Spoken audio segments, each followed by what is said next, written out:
नबी करीम सल्लल्लाहु अलैहि वसल्लम खाने के लिए जब बैठते थे तो चौकड़ी मारकर नहीं बैठते थे।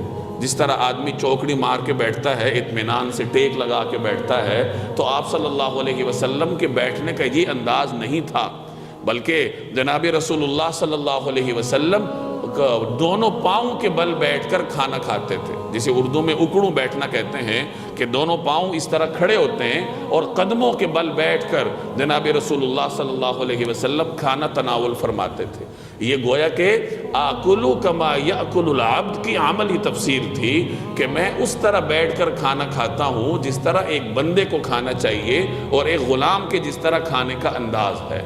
ये जनाब रसूलुल्लाह सल्लल्लाहु अलैहि वसल्लम के तवाज़ु की इंतहा थी। इसी तरीके से एक तरीक़ा ये भी उलमा ने मुस्तहब लिखा है कि जब आदमी खाने के लिए बैठे तो एक पाँव बिछा ले और एक पाँव खड़ा कर ले।